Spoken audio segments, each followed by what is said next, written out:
Mga gutom na.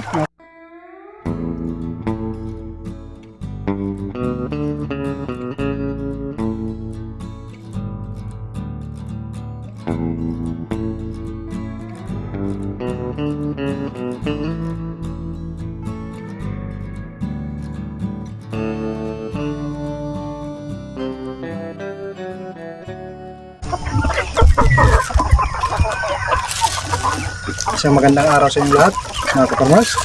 Welcome na naman muli sa ating YouTube channel. Nakakapanglumo man yung mga nangyari, tuloy pa rin ang aming laban. Ito yung isa, galing ito sa bahay. Dinala ko kahapon dahil nga nangihina. Yung isa na itim na nangihina, andun na,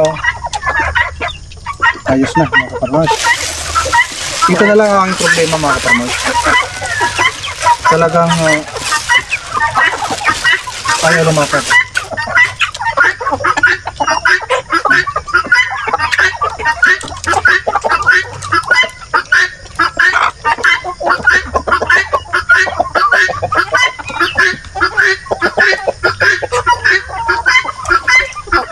Tinali ko muna yung ating Moscovida na lalaki dahil sobrang pasaway. Kahit gabi na, ang nangyayari, nilalapitan niya yung mga manok, tapos tinutuka at pinapalo ng kanyang pakpak. Kaya ayun, parusahan mga farmers.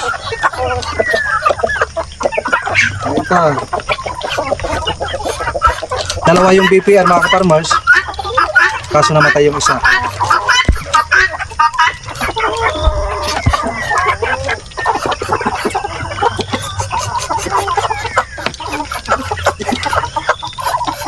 Nanginginig, mga kaparmers, ha? Para sa ating mga kaparmers na expert sa pag-aalaga nito, na ba magandang medisina, solusyon para mabigyan natin ng lunas. Di kaya nabasagan ng itlog?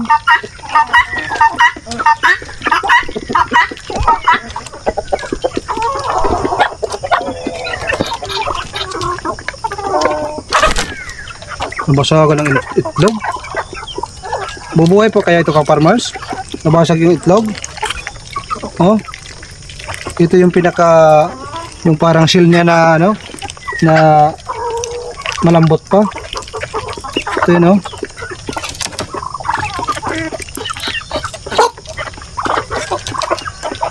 Bubuhay pa kaya ito, mga ka-farmers? Or sadyang magpapaalam na yan. Hinaya ko sa nangyari, mga farmers.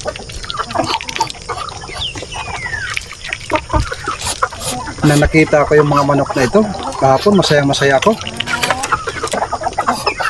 Yun nga, pagdating natin dito sa ating kulungan ng manok, yung ating excited na magpapakwala tayo ng manok, napalitan ng napakalungkot. Pero sabi pa mga ka-farmers, habang buhay, may pag-asa. Kaya hindi tayo mawawala ng pag-asa. Ayan yung mga kasama nito, mga ka-farmers.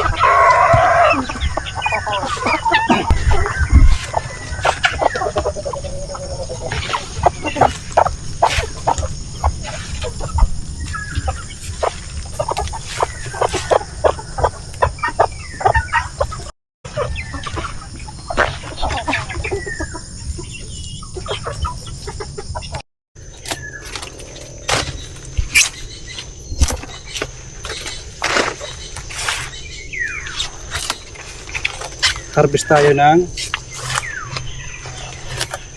Madre de Agua para sa ating mga alaga. Ito yun, mataas na, oh. Hindi ko na maabot.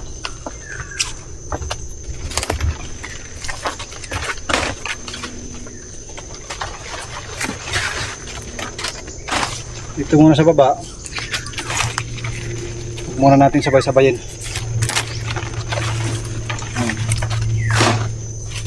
Inom nila yan.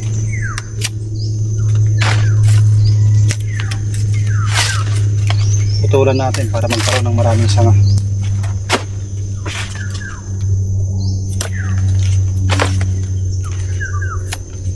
ito, papunta ito sa lupa. Pag umabot ito sa lupa, yung mga dito magkakaroon ng ugat. Tapos sisibol na naman. Yan sa ibabaw, ang dami. Doon po, dami doon. Tatakpan ng kawayan.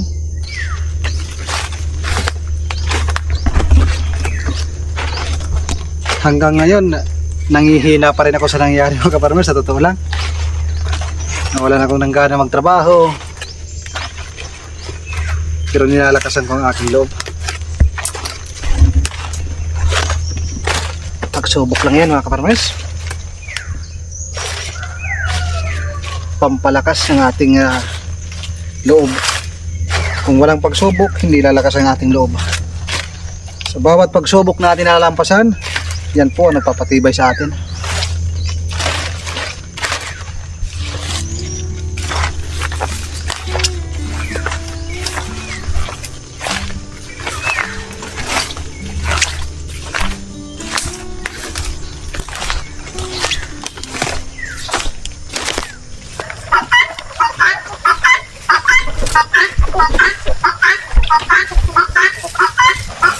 Maglagay tayo ng maraming dahon ng ipil-ipil, dahon ng madre de agua.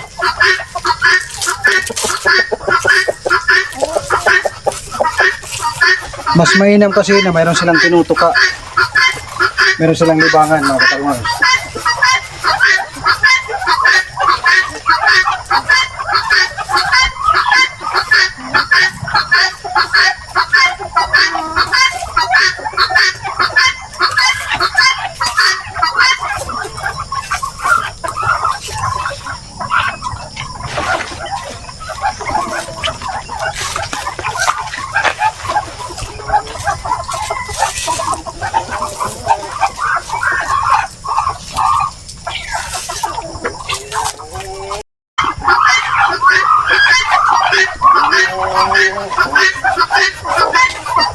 Wala na talagang pag-asa mga kaparmers, mamamatay lang to. Mas mainam, ulamin na lang natin.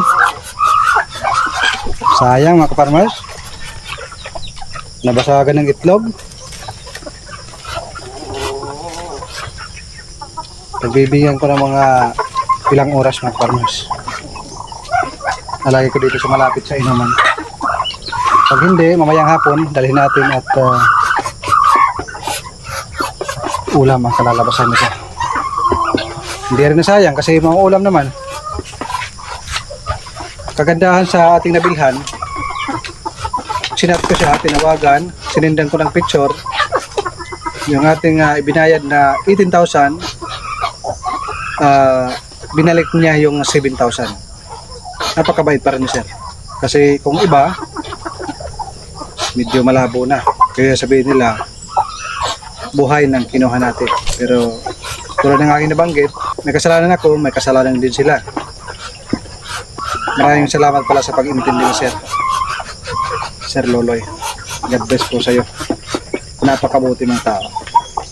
Walang kahirap-hirap na kausap. Pagkatapos namin magpakain ng mga alaga mga kaparmers, tuloy yung pagtatanim ng aking mga seedling. Tulad pa rin ng nakaraan, mano-mano yung ating paghuhukay.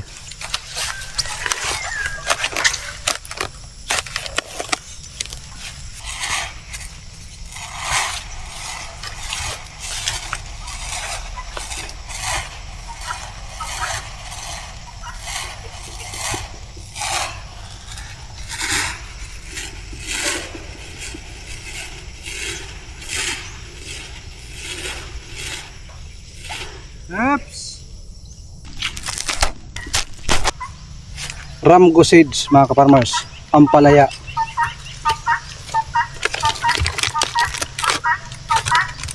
Kinsing piraso lang mga kaparmers. Kailangan mabuhay lahat ito. Mayroon na ako naisip na organic fertilizer. Doon sa gilid ng ilog na pinuntahan natin, napakarami ng baka. Doon sa mga buhangin mga kaparmers, napakarami ng dumi ng baka. Yun ang ating lulusawin, lalagay sa malaking balde, tapos yung pinakatubig niya kasama yung dumi ng baka, yun yung ating ididilig dito para matataba. Organic fertilizer ang ating gagamitin mga farmers. Maganda pa sa katawan natin at para sa ating mga alaga.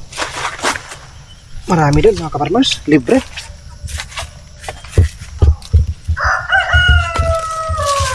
Direct seedling na yung ating ginagawa para hindi tayo maano sa oras. Kasi kung magagawa pa tayo ng flat para doon maglagay ng seedling, tapos pag tubo ililipat na naman, matrabaho yun mga kaparmers. Para makatipid tayo sa lakas, kailangan talaga makatipid kami ng lakas dahil dalawa lang kami at napakaraming pa namin gagawin.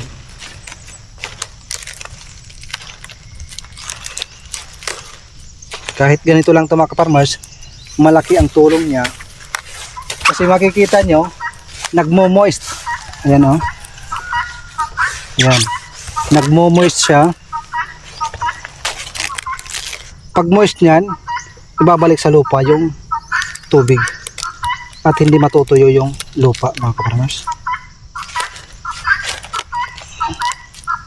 Babalak ako nang bumili ng itim, pero sabi ko naman, bakit hindi natin ito gamitin?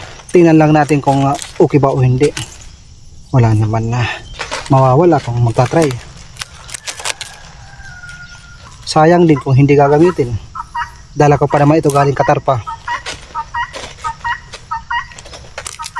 Pero na ginamit namin sa pambili mga kaparmers, yun yung 20,000 na nakuha sa UWA mga kaparmers. Kasi kung uuwi ka sa Pilipinas, mag-a-apply ka doon sa UWA, mabibigyan ka ng konting tulong pang simula. Yan yun, amin nakuha. Kaso hindi naman inaasahan ganun ang mangyayari. Sa susunod, mag-iingat na lang. Kaya ingat po tayong lahat. Kung tayo bibili, kailangan safety yung ating mga alaga. Na-stress yung ating mga alaga. Kasama yung may-ari, stress. Grabe, hanggang ngayon. Mahina sa katawan, walang gana kumain at ano ba yung ayaw mo na magtrabaho. Pero ako, sinusubukan ko lakasan yung aking loob. Sinusubukan kong lakasan ang aking loob. Kasi walang ibang taong tutulong sa amin. Kayo, mga kaparmers, kayo ang nagpapalakas ng loob sa akin. Lalo na yung mga nagko-comment, yung mga silent viewer. Alam kong marami kayo. Ako'y nagpapasalamat sa inyo.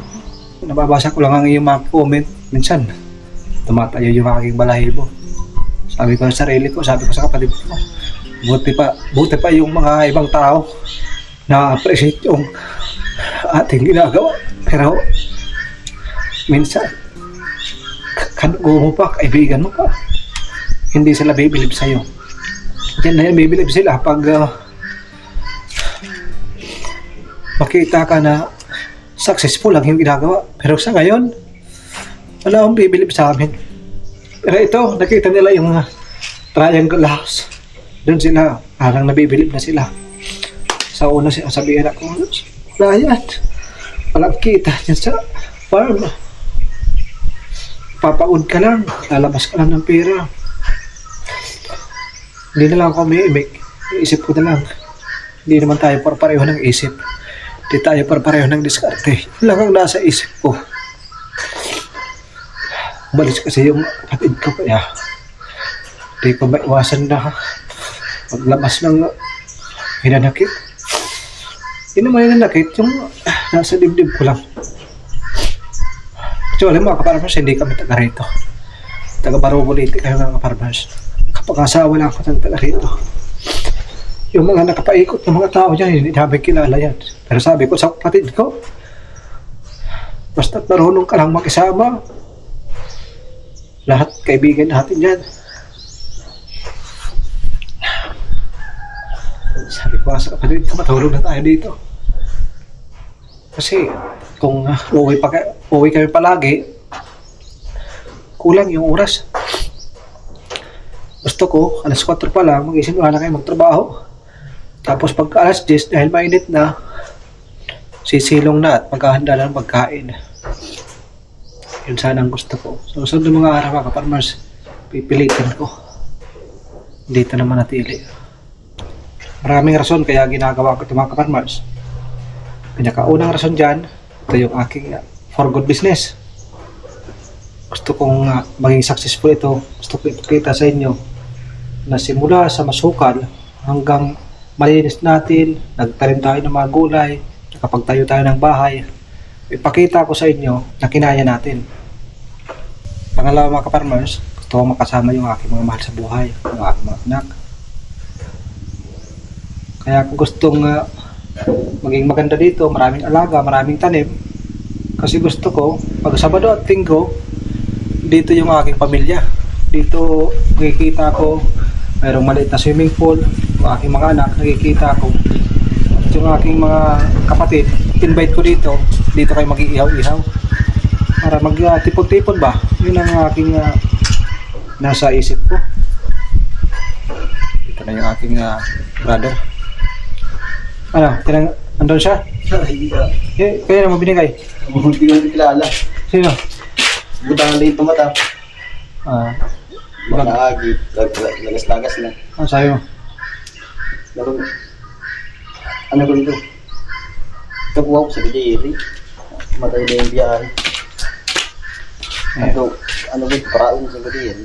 Wala daw dun yung matanda na Nakatag ko na. bibigyan sana namin. Merong dumaan na isang tao, dun niya binigay. Walang gana magkatay mga ka-farmers. Wala na ganun ang nangyayari. Hapon na naman mga ka-farmers. Isang magandang hapon sa inyong lahat. Maulan dito sa Leyte. Umulan umaraw, tuloy ang trabaho natin dito sa ating munting farm. Hindi tayo susuko. Ang sumuko, talo. Kapag simulan na tayo, tuloy-tuloy ang laban. Tapos na dito. Tapos dito na naman sa linya na ito mga ka-farmers. Yan yung aming layout na susundin para organize yung mga gulay. Straight mga ka-farmers. At lahat ng gagapangan ay triangle design. Saan yung itlog? Saan? Kailangan natin gumawa ng pugad. Buksan mo nga. Kahit na-stress sila kahapon, nangingitlog yung ibang mga manok, mga ka-farmers. Saan? Tignan pa na eh. Alright.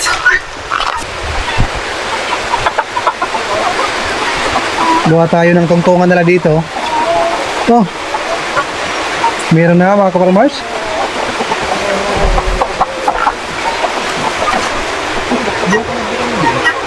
Oh. May itlog na mga ka-farmers. Gagawa kami ng inyong mga pugad mga ka-farmers.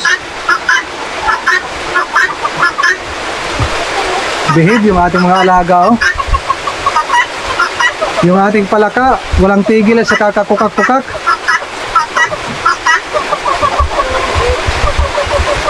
Ano, gutom na? Sarap ng buhay ah. Wala kasi kayong trabaho, kami busy.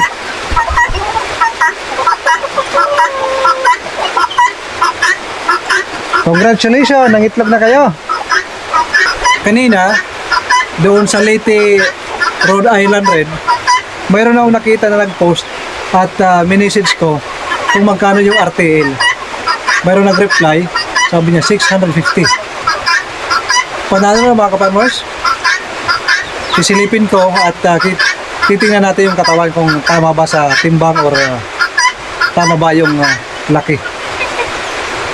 Ito mga ka-farmers, nasa 8 months pa lang ito mga ka-farmers. Yung matanda lang dito, yung mga lalaki. Yung dalawa, nasa 2 years. Pero yung iba, 1 year sobra pa lang. Pero pwede pa. Hindi naman problema yung lalaki. Ang problema lang sa babae. Pag 2 years pataas na. Ito, 8 months. Panalo na ito mga ka-farmers.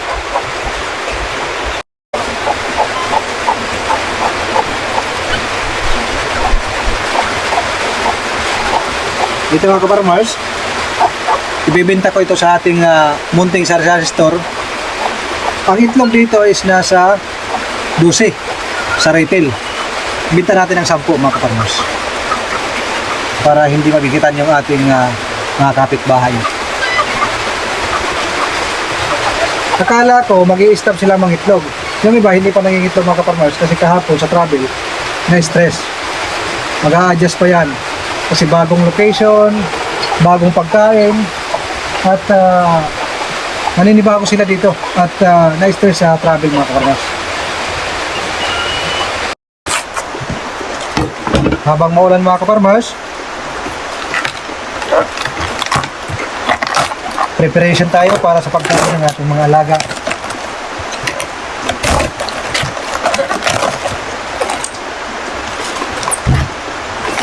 Dahil mamaya, pag tumigil ang ulan, tuloy ang ating trabaho sa ating pagtatanim.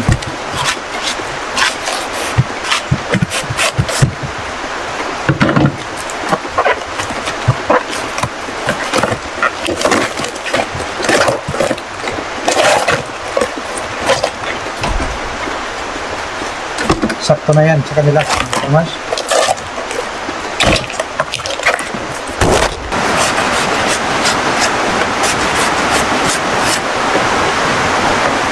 Kape tayo, mga kaparmers. Naghahanda tayo ng pagkain ng ating mga alaga habang inaantay natin ang hinto yung ulan. Sarap pagkain dito. Hindi pa nga namumunga yung ating mga gulay, hindi pa nga masyadong organized dito. Pero yun nga, na-feel ko na ito talaga yung mas magandang buhay. Mas malayo sa gastos. Wala kang tindahan na makikita mga kaparmers. Pero kung nandun ka sa city, bawat lingon, gastos.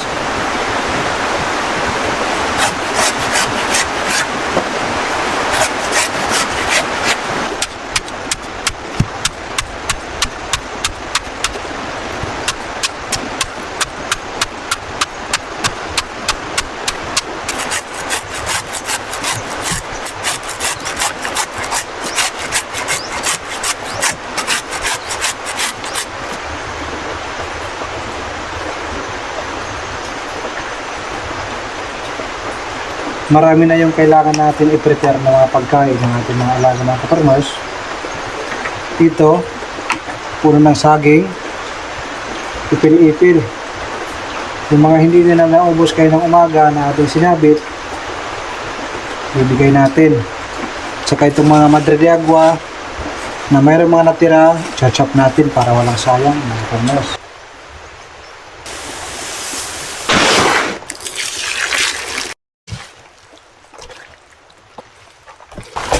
Yung 1 kilong crumble natin mga kaparmers, katumbas nito parang 10 kilo pag na-mix na ito ng maayos. Kinakain yan lahat mga kaparmers, effective. Kung maalis kami dito sa aming mga manukan, minsan mayroon pang tira. Pero pag dadating namin, ubos na, wala na natira mga kaparmers.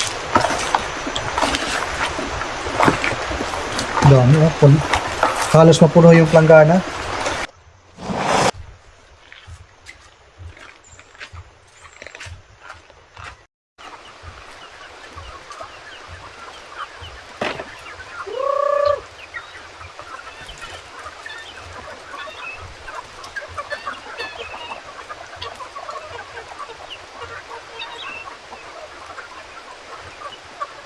Maulan mga kaparmers, kaya maaga pa lang magpakain ako sa ating mga alaga.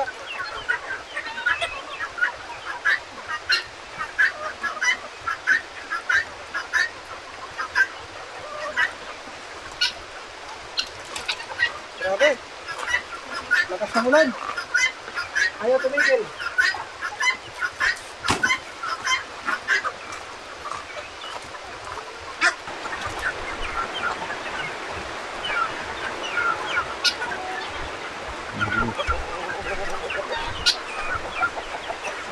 Bigyan natin yung ating pangtari. Ito, pasawa ito eh. Nangangagat. Yan. Kumain ka. Damihan mo.